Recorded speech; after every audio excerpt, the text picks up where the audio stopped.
Today was my birthday. It was a tradition to throw a barbecue and invite the whole world. Well, it wasn't that bad. Just family, friends, and neighbors. Even though I thought it was my day, I always felt obligated to actively participate in the preparations.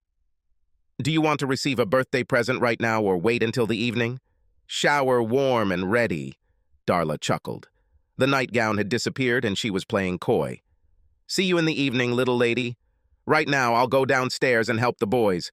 I'll take a shower later. Todd was 18, and 2 months later, he left Meat to Texas. Terry was a year younger and already had a scholarship to Auburn. They were good sons, and I gave Darla credit for raising them right. We did a pretty good job in the yard and patio for a few hours and then fired up some grills. Todd started the smokers and Terry spread the dry oil all over the meat. Heck, the way things are going, I could probably sit back and let them take care of things themselves. Darla showed up just as we finished our prep work. Her 2 sisters came to help her with all the extra things. Today, we will need to feed more than 50 people. It's funny how friends appear when there is free food. I was 40 years old, but I felt like I was 20. And next month, Darla and I will celebrate our 20th wedding anniversary. It was a good marriage. The sex wasn't as hot as previous years, but it was still great until last year. He seemed to disappear about a year ago, shortly after Darla started working. Fear of an empty nest drove her out of the house. We didn't need the money, but she did need the social interaction. The guys and I went to the shower. I had a new shirt for just such an occasion that my mother had left at the beginning of the week. Darla wisely insisted that I wear an apron. It didn't take long before our guests began to arrive. Some brought dishes of food, others gifts, and others soft drinks. The weather was fine and the day promised to be wonderful.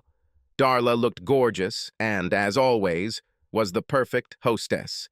Next year, she will turn 40, but she will easily pass for 30. She has maintained her figure and appearance. I watched her flit around the tables, checking to make sure everything was okay. An ideal wife and an ideal mother. What more could a man wish for? I don't know where he came from, and I definitely didn't recognize him. He was tall and wearing a dark blue jacket. He stopped at the edge of the party area, leaned over and said something to one of the neighbors. She pointed at Darla. He thanked her and walked towards us. Darla noticed him approaching and seemed a little embarrassed. "Darla Connors?" My wife nodded. He handed her an envelope, which he took from the inside pocket of his jacket.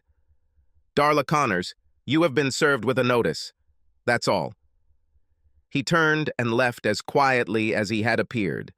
Of course, by this time, everyone at the party was already watching. Darla stood motionless. There was no emotion on her face. She looked at me, slowly turned around, and walked back into the house. I didn't understand anything. The usual chatter of the guests turned into muffled mutterings and whispers. In a desperate attempt to break the spell of the moment, I shouted, "Anyone want some more ribs? Come and take it." Todd and Terry came up to me. "What the hell is going on, Dad?" Terry tried to be restrained. "I have no idea." I could only shrug my shoulders. Todd headed into the house, but I stopped him. "Why don't you guys check if you need another beer or something to drink?" As the conversation in the courtyard began to return to normal, I relaxed a little. After 10 minutes, I decided it was time to talk to my wife. But alas. "Dad, Mom leaves in a Mustang." Terry pointed to the front of the house. My black Mustang convertible was speeding down the street faster than it should have. The backyard became quiet again as everyone watched her speed away. Darla usually drove the minivan, but it was parked inside. The Mustang was at hand. There were a lot of unanswered questions, but I think they could wait until my wife got home. After that, everything went downhill. Darla's sister Peggy brought out the cake, and I made a feeble attempt to look happy. Without Darla, everything seemed like a cloud. Friends and neighbors were the first to leave. The families lingered a little, but in the end, there was nothing more to talk about. Surprisingly, Darla's sudden departure was not a topic of conversation. I was alone with my 2 sons, and the house was quiet. They both looked at me, waiting for some sign or explanation. I had nothing to offer. I sat on the couch while they went to bed. In the morning, I was still there. Todd and Terry got up early. The smell of fresh coffee made me get up from the couch. Darla didn't return. Whatever was in that envelope must have been very important. I called her cell phone several times, but it was turned off. Of course, I stayed up half the night trying to figure out what was going on. The guys easily guessed that I wanted to be alone. A long, hot shower helped, but not much. On Sunday, I couldn't do much. Tomorrow, I'll see if the police can help. I don't know any cops or detectives, but I had a few friends at the courthouse. Hope they can help. We had one credit card and one debit card. The debit card was used for everyday items, and the credit card for larger purchases. If Darla was in trouble, she would have to use them. It took a few days for credit card purchases to show up in a bank account, but debit payments typically cleared within a couple of hours. First, I checked my credit card activity and found nothing. A debit card is a completely different story. About 2 hours after Darla left the house, she bought gasoline at the Pennsylvania-Ohio border. 2 hours later, she bought gas in Illinois, and her last transaction was at an ATM in Cedar Rapids, where she withdrew $300. I was finishing my third cup of coffee when I realized she wasn't coming back. She wasn't just killing time, she was running away. I loved my wife and didn't want to hurt her, but I also didn't want to encourage her in what she was doing. Even though it was Sunday, I was able to cancel both cards within 10 minutes. About an hour later, I called the police and reported that my Mustang had been stolen. I didn't tell them that my wife took it. I explained that there was a debit card in the machine and that it was used in 3 states west. I was embarrassed to lie to the police, but I thought it was the only way to get attention. They seemed more interested in getting rid of me than in questioning me about the circumstances. I quickly took stock of the house, and the only things that seemed to be missing were her purse and a small bag. I had no idea what she put in there. For several hours, I wondered what to do with her cell phone. Since I canceled the cards, I was hoping that would make her call home and explain everything. I never found time to have lunch. Before I knew it, it was dinner time and my sons showed up with a couple of pizzas. There was a ton of food left over from yesterday, but I have to admit the hot slices were delicious. Finally, we started talking about what happened. I briefed them on what I knew and they offered their support. That night, I slept in my bed. Darla never called. I called into work and took a week off. I was a little sick of the job, but it paid well. I was delivering gravel to one of the local quarries. It was hot and dirty, but there weren't many decisions to make. I simply picked up the goods, transported them, unloaded them, and received my salary. Immediately after Darla began working at Prescott Benefits Company, we attended several corporate events. They hosted parties and picnics where I met the people she worked with. I just now realized that for the last 6 months or so, we have not attended any more meetings. In fact, she didn't even mention them. They were important to her when she started working for the company, and then suddenly they weren't. I'm not very good at remembering people I meet, but I remembered Bob and Margie Gilson. Bob was a carpenter, and Margie worked in the same office as Darla. "Margie, this is Brian Connor. Do you have a minute to talk?" "Hello, Brian. I am very busy now. Hopefully nothing important." "Darla didn't come to work today, did she?" "No, we actually didn't expect this." "Oh, really? Why is this?" There was a long pause on the other end of the line. It was obvious that Margie was uncomfortable talking to me. "Brian, I don't think I want to discuss this with you. I think you should talk to your wife." "I would be glad, but I have no idea where she is." Another long pause followed. "Brian, I'm very sorry, but I have a lot of work to do. I have to go." Before I could say anything, she hung up. Suddenly, I had the feeling that something was going on that Darla didn't want me to know about. This explains why we no longer attended any corporate events. She was afraid that someone would accidentally say or do something that might give her away or make me believe she was up to no good. I grabbed a cold beer and went out onto the porch to think. I've noticed something over the past few months, but haven't given it much thought. Darla began working overtime several evenings a week. Not to the point of waving red flags, but it has become commonplace. She stopped talking about work when she was home, and we avoided talking to anyone from the company. On the other hand, she did not change either her appearance or her dress. She didn't buy any new clothes or fashionable underwear. There were no suspicious phone calls or emails that I could recall. I trusted my wife not to turn into a bitch at home or cut me off romantically. It was time to make a few more phone calls. Donald Curry was an old high school friend who worked in court. I didn't know what he did, but I knew he was involved with computers. I explained the problem to him and planned to meet him when he returned from work.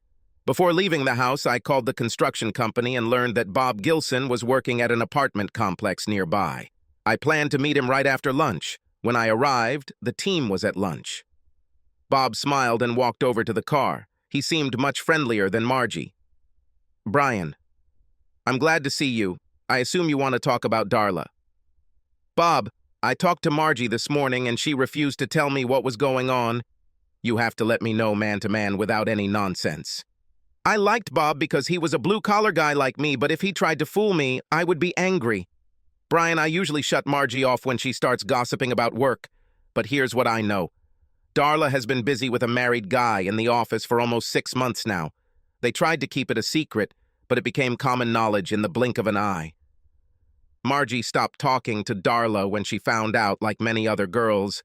"We missed you at the office party, but we decided that Darla was keeping you out on purpose. That's all." "Do you know who this guy is?" "No.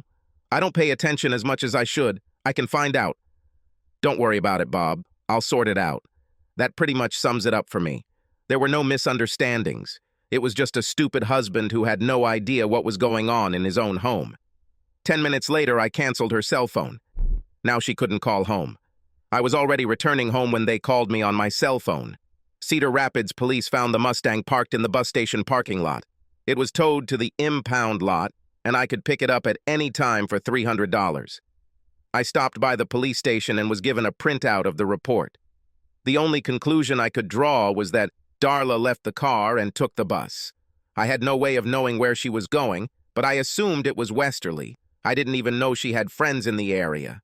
I went to the bank, closed all the joint accounts, and opened new ones in my name only. I changed the beneficiary on my insurance policies to boys. I drank quite a lot before Donald arrived. "Brian, there was a divorce hearing today, and Darla was called to testify. Of course she didn't show up. Marcia Ridgway was divorcing her husband, Kelsey, using adultery as the basis. Mrs. Ridgway wanted Darla to testify that she was the woman with whom her husband committed adultery. So the divorce didn't go through without Darla's testimony? No. Everything went as planned.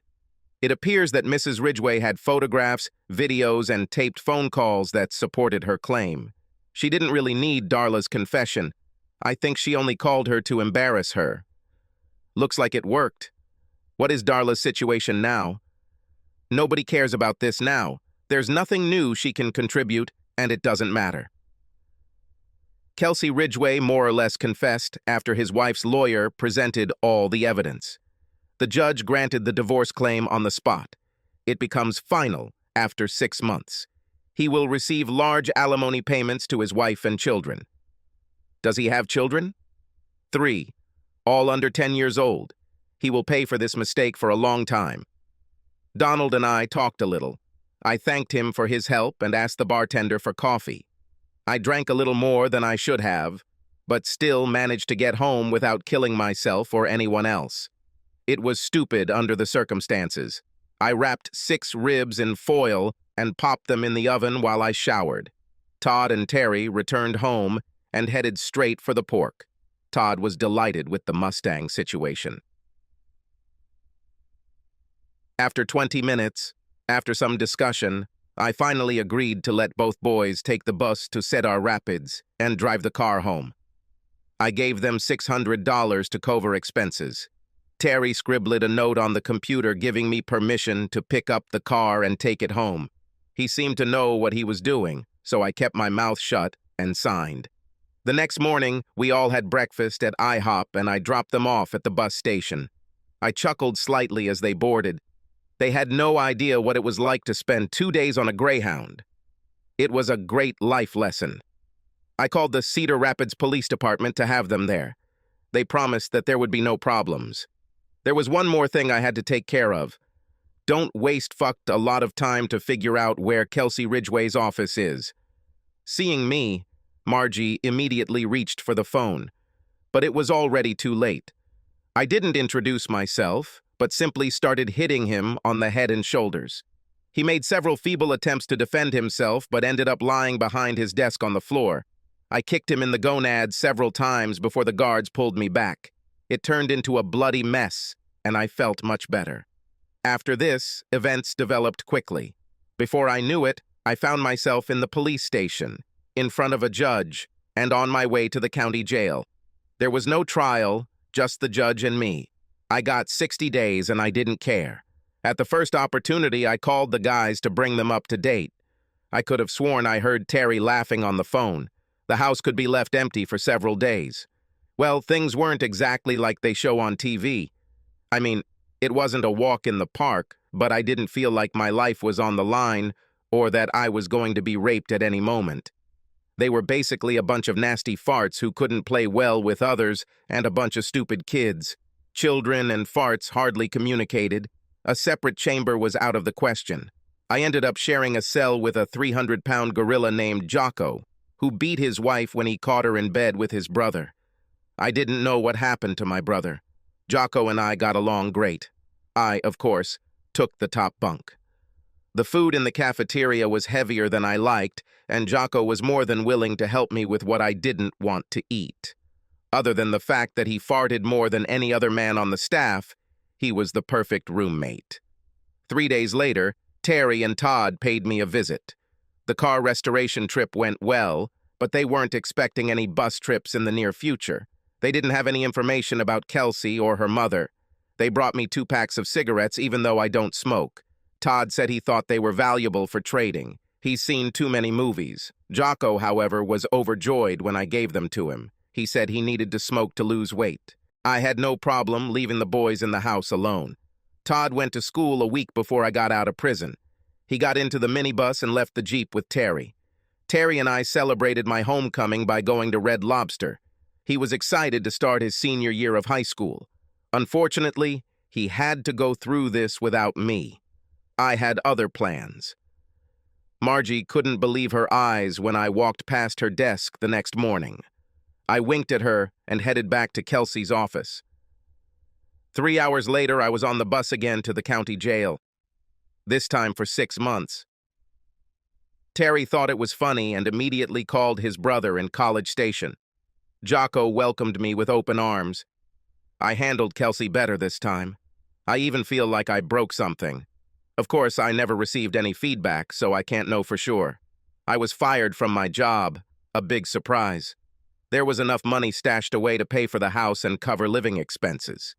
Terry took care of everything with no problem. Apart from Terry, the rest of my family visited me regularly. Terry made sure I always had cigarettes for Jocko. Both of Darla's sisters came to visit and expressed their sympathy. Neither they nor anyone else in the family had heard anything about Darla. We actually had a family Thanksgiving and a Christmas celebration in prison. I was still a month away when I lost Jocko. I didn't actually lose him because he got free before me.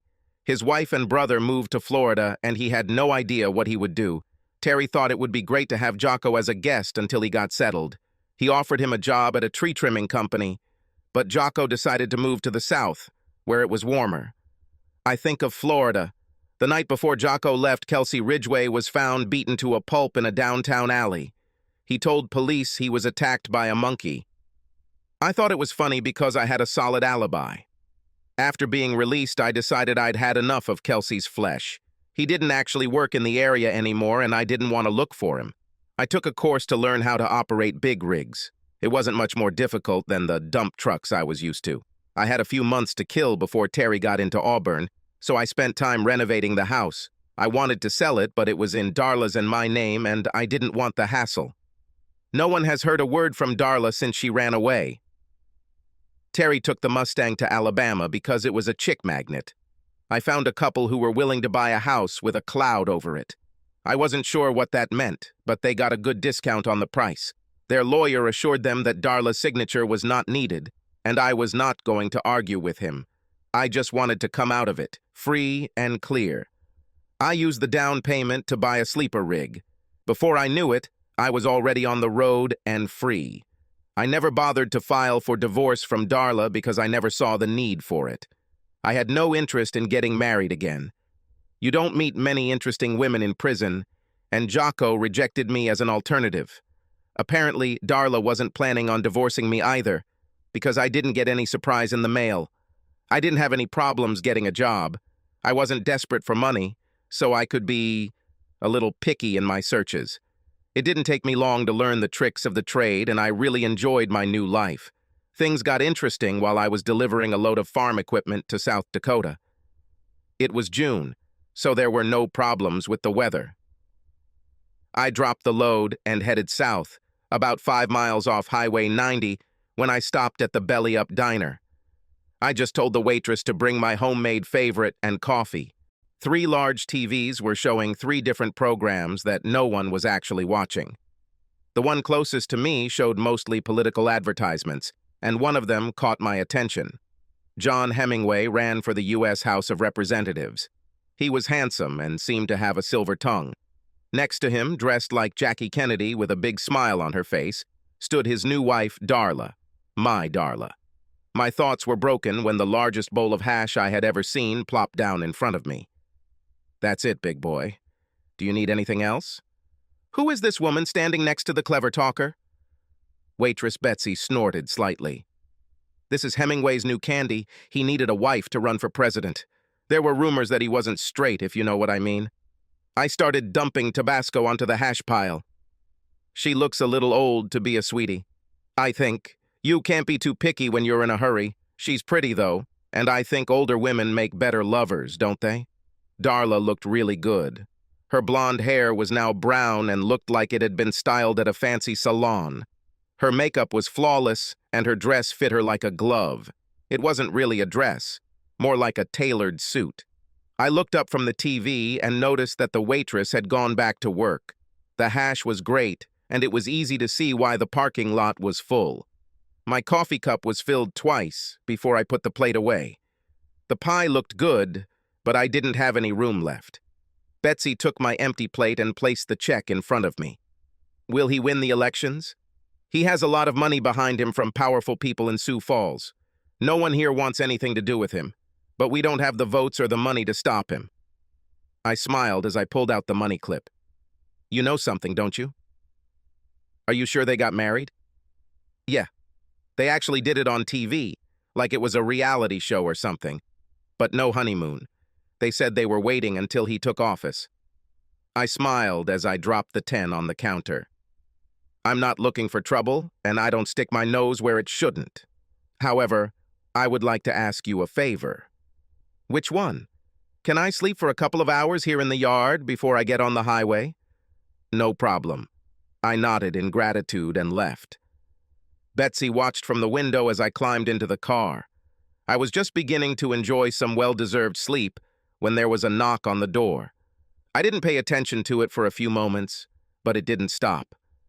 Leave. They allowed me to park for a couple of hours. Whoever it was didn't leave, so I had to open the door. Betsy said, I need to talk to you. Do you have a few minutes? It was dark. It was raining. All I could see was a stern-looking woman in a poncho.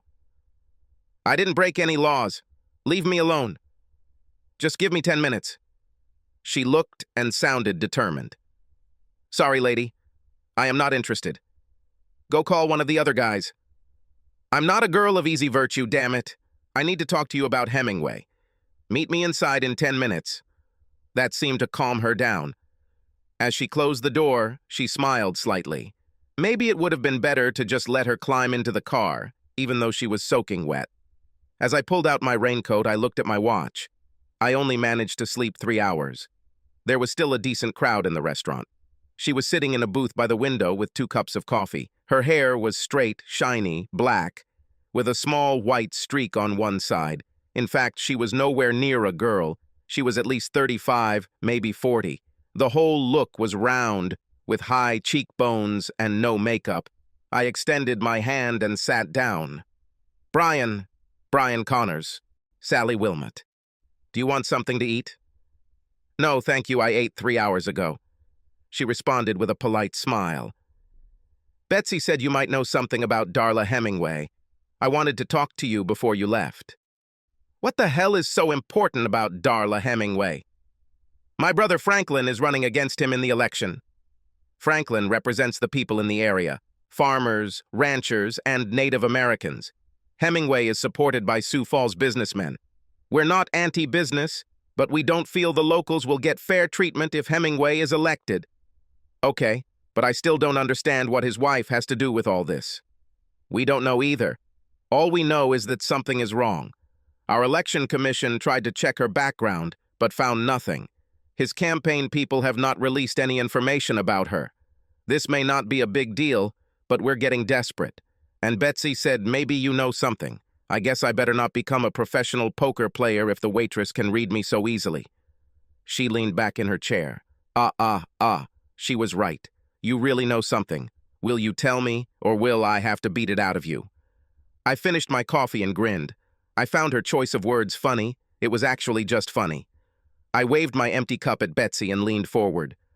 I think I like the second option better. I have no idea what came over me.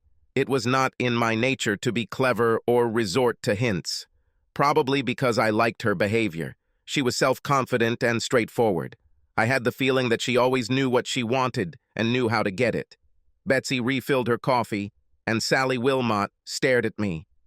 I'm really sorry. It was rude and impolite of me. I will answer any questions. Sally covered her mouth with her hand and laughed quietly.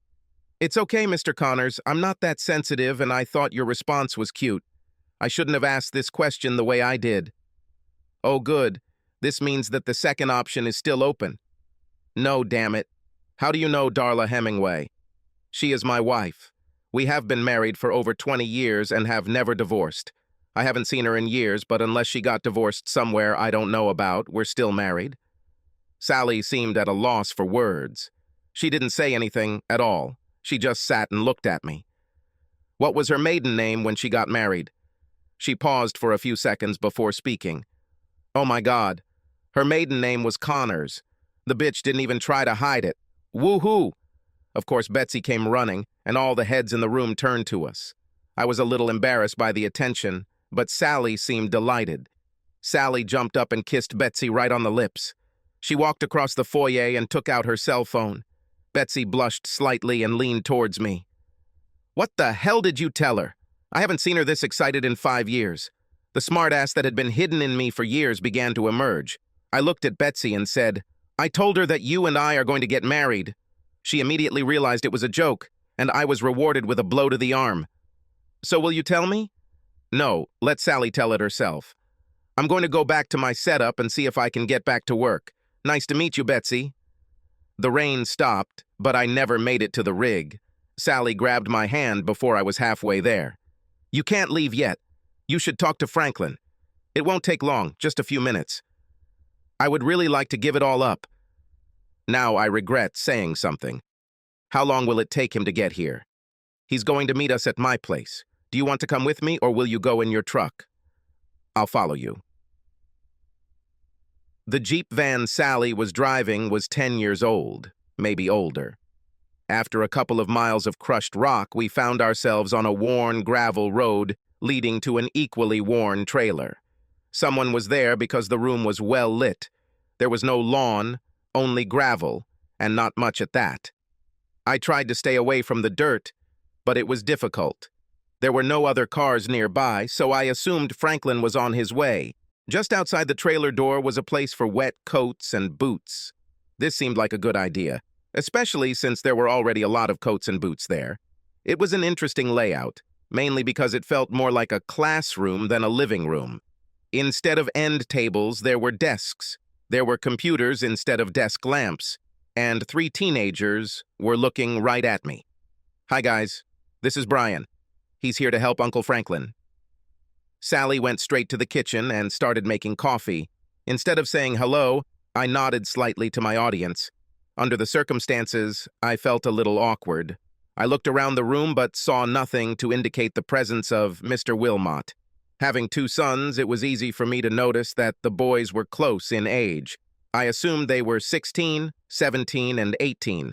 There was no TV, no music, All three of them seemed to be either sitting at the computer or reading a book. The strange thing was that they did not look bookish or boring, but looked like normal, strong, and active children. Brian, these are my sons. The oldest is Tracy, the next is Tyler, and the youngest is Tanner. They took turns smiling and nodding at me. I couldn't help but grin to such an extent that my amusement became obvious. I know. It's a little strange that we gave them names that all start with the letter T. No, it doesn't amuse me.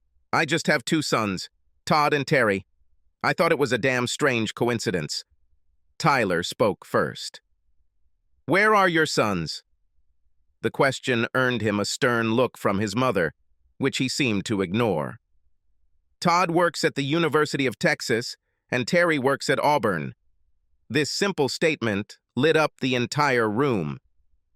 Suddenly, Tracy came to life as if the Energizer Bunny had hit him. I'm leaving for College Station in August. How long has he been there? What is he learning? Sally finally touched his shoulder. Slow down, boy. Slow down. I'm sure Mr. Connors will have time to answer all your questions. As it turned out, Tracy had a full football scholarship and was already enrolled in ROTC. Tyler was accepted into the United States Naval Academy in Annapolis and left within a year. Sally's husband was in the National Guard and died in the Bay 5 years ago. She didn't go into detail, and I didn't push. Tanner, the youngest of the boys, had not yet decided what he wanted to do, but his mother made sure that he studied regularly. I had no idea what was keeping Franklin, but for the next hour I was busy talking with Sally's sons. Sally just stood back and watched as I interacted with them, just as I interacted with mine. Hanging out with Sally's kids made me realize how much I miss my boys. Finally, Franklin Honeycutt arrived with 2 assistants. After the show, Sally returned the boys to work, while the adults gathered around the kitchen table. Apparently, they had some doubts about me being Darla's husband, and it wasn't important enough for me to get into an argument about it. As I got ready to leave, I thanked Sally for the coffee and told the guys I was glad to meet them. Sally was not involved in this. Damn it, Brian, sit down. Sally took over the conversation as if she were the one running for president. Brian, do you have a marriage certificate or something to prove that you are married to Darla Hemingway? It only took me a few seconds to pull the wedding photo out of my wallet. She was older now and her hair was different, but you could still tell it was Darla. I looked at one of Franklin's henchmen, who was holding a laptop in front of him. Go to the Berks County Archives, Pennsylvania. You should be able to log into the marriage registration system from 1960 to 1990. Just search my name, Brian William Connors. Sally brought me a fresh cup of coffee and smiled slightly. She seemed glad I didn't leave. August 17th, 1979, right? Franklin seemed a little happier now. I nodded and took a sip of fresh coffee. Good luck finding any divorce records. As far as I know or anyone else knows, I am still married. Feel free to explore all of this as much as you like. It doesn't make any difference to me. The conversation became a little redundant and a little boring. This time, no one stopped me. Do you mind if I sleep before I leave? No. Not at all. Sally walked me to the door. I looked back to say goodbye to Franklin and his cronies, but they were deeply engrossed in what the politicians were doing. The boys waved or nodded at me as I walked away. An hour later, I heard Franklin and his group leaving. I decided that I could finally get some sleep when I heard another knock on the door. Sally jumped into the booth wearing a flannel nightgown. She put her finger to her mouth, indicating that she didn't want me to talk. We were far enough from the house that the boys couldn't hear anything, but I think she just didn't want to talk. She spent at least an hour with me in the sleeping car. It was passionate and loving, but a little uncomfortable. The rig's cabin setup is great for driver sleep, but that's about it. I did the best I could under the circumstances. She left as quietly as she came. Not a word was spoken. The sun had already risen when the door began to make noise again. It was Tanner. He told me to go into the house for breakfast. Fortunately, boys and men like the same food, and Sally knew how to cook it. I spent another hour chatting with the guys and felt pretty comfortable. Comfortable enough to ask Sally's permission to take a warm shower before leaving. An hour later, I was finally on my way, but not for long. It was the local sheriff who stopped me before I got to the highway. Looks like Mr. Honeycutt needed to talk to me some more. I had to follow the police car back to the belly, where Franklin was waiting for me. He was just having breakfast and invited me to join. Betsy brought me coffee and took the opportunity to wink. She must have been closer friends with Sally than I thought. Looks like Franklin's lawyers wanted me to stay. I used the old cliched phrase, "time is money," to discourage him, but he just laughed and continued eating. It would have been very easy to agree to everything and then just run away, but I decided that I might want to stay a few more days, especially after last night. The company would pay for the motel room and food, but that was all they could do. It was a good opportunity for me to wash my clothes and catch up on bills and banking. Wi-Fi is excellent. I sent the guys a couple of emails and paid all the bills. I was just getting the second batch out of the dryer when Sally came in. I don't think I've ever seen a woman who looked better in jeans. She had 3 children and a great body. Her blue Oxford shirt was not tucked in, but was belted with a silver belt. Her skin had a natural glow. She was one hell of an attractive woman. "What the hell are you doing here, Brian?" I shrugged innocently. "I'm folding laundry." "You should have left. You said you were leaving this morning." "Everything has changed. Your brother asked me to stay a few more days. I came to you last night only because I thought you wouldn't be there today. After this, I can't keep you here." She found it difficult to find words. She didn't seem to be expecting anything more than a one-night stand and had no idea how to handle it. I was amused by her confusion and considered it a cause for some amusement. After my conversation with Franklin this morning, I'm seriously thinking about buying a house and staying here forever. What's really going on? I sat Sally down on the bench next to the dryers. Your brother insisted that I stay a few more days until they come up with something that would help them go after Hemingway. I promised to stay away from you and the boys until he's done. I didn't want to embarrass you or do anything that would make you feel awkward. That's not the problem, Brian. Boys like you, they wanted to know when you could come again. They were a little upset when I told them you were leaving. Tyler wanted me to talk to you about staying a little longer. I'm really sorry. I was just trying to be friendly. They reminded me of my own people, and it was easy for me to talk to them. I didn't want to create any problems for you. Of course, I didn't make it any easier for you when I showed up at your truck last night.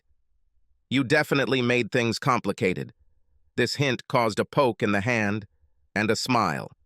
Why did you come? Sally shrugged and looked a little embarrassed. I'm not sure.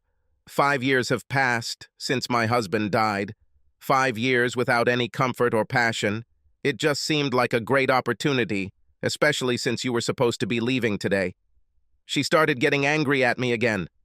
Why didn't you leave, damn it? I picked up a stack of folded laundry, handed it to her, and then grabbed the rest before heading back to my motel room. She hesitated at the door for a moment until I raised my finger to my lips, just as she had done last night. Her shy smile turned into a wide smile as she closed the door behind her. It is much easier to make love to a woman in a normal bed. However, what I liked most was the shower. Even the hot waiter didn't stop us. Before leaving, she made me promise to be home for dinner at 6 o'clock. How could I refuse? I was ready. Damn, I've already showered twice today. Dinner at Sally's became a regular occurrence, and Betsy became my greatest ally. Betsy and Sally have been friends since childhood. Betsy took great pleasure in telling me about what they did when they were younger. The conversations about Sally's husband were sad and not nearly as lighthearted, but it gave me a good idea of who Sally was and why I wanted to get to know her better. I never intended to stay in South Dakota, but the longer I was here, the more I wanted to stay. By the end of the first week, all the kids had Texas A&M jerseys and Auburn jerseys. Sally kept one of the Auburn shirts for herself. In any case, it was too big for Tanner. I didn't pay much attention to political issues. Franklin and his team seemed to get along just fine without me. One way or another, the press found out about Darla's dark past, and began to play on it. Hemingway's people tried and failed to do nothing. The more they denied it or ignored it, the worse it got. His popularity began to decline rapidly. I never got involved in anything until I visited the motel early one morning. The woman at my door was tall, blonde, and straight as a pole. I was wearing boxers, but invited her in anyway. She avoided looking at me as I pulled on the 501, but I watched her every move. She was wearing a dark suit with a white shirt and low black heels. Definitely a professional. My name is Mary Beth Steinmetz. I'm an attorney with Leavitt's Brothers in Sioux Falls. I assume you are Brian William Connors? She knew my middle name. This was not good. Our company represents the interests of John Hemingway. We recently learned that your marriage to Darla Connors was never properly dissolved, and we hope to rectify this issue. How? The state has laws that allow marriages to be quickly dissolved under certain circumstances. We believe that we can take advantage of these statutes with your cooperation. Do you want me to divorce my wife? Yes. Why should I do this? She seemed puzzled. I don't think she expected this answer. At this point, I would be happy with a divorce, but on my terms, and I didn't want her to know about it. Ms. Steinmetz just sat there and looked at me. Miss Steinmetz, would you be so kind as to explain to me in layman's terms why my wife and I no longer live together? Don't embellish and be completely honest. If you can do this, I will consider continuing our conversation. She leaned back and undid the top button of her blouse. 3 years ago, your wife had an affair with a colleague. When you found out about this, she ran away because she could no longer look you or her sons in the eye. She hasn't spoken to any of you since then. Is this clear enough for you? This is good. It is a fact that you have hit the nail on the head. So what's the problem? If you've been following the news, you know that Darla and Mr. Hemingway are in a bit of trouble. We can't undo what's been done, but we hope to make it a little easier. By arranging a quick divorce for her? That's right. And tell me again, what will I get from this? Freedom. Damn it. I'm happy with the way things are now. How will my life be better? What do you need, Mr. Connors? Do you need money? How many? Give me something to discuss. What terms of divorce do you offer? There are none of them. That's why it can be done so quickly. There is no money changing hands, no assets to divide, no storage issues. You both walk away with what you have at the moment, and neither of you owes the other anything. The deal is clear and final. How long will it take? Less than 90 days. So this will end before the elections? Yes, I hope so. She admitted it but didn't want to play along. Should I see my wife? No. In fact, we'd prefer you didn't. Should I stay here until this is all over? The question made her sigh. Yes. Okay. I will agree to this on one condition. You must pay for my room and board. A smile suddenly appeared on Mary Beth Steinmetz's face. I could tell it was better than she had hoped. I could probably hook her up for more money, but right now, just getting my freedom sounded good. I can prepare the papers for your signature this afternoon. Will this be okay? Wonderful. I'll have to consult my lawyer, but I don't think there will be any problems. I didn't have a lawyer, but I wanted to talk to Franklin first. Your lawyer? Give me a business card. I promise to call if he doesn't like anything. If they don't call you, bring the papers. As she pulled away, I saw Sally on the other side of the parking lot. Before I could wave to her, she was running down the road. After a quick shave, I got dressed and heated to belly up. Betsy looked at me sternly with a cup of coffee. Do I have a chance to explain? Not for me, Mr. Connors. But you better have a good story for Sally. Breakfast was hot, but company was cold.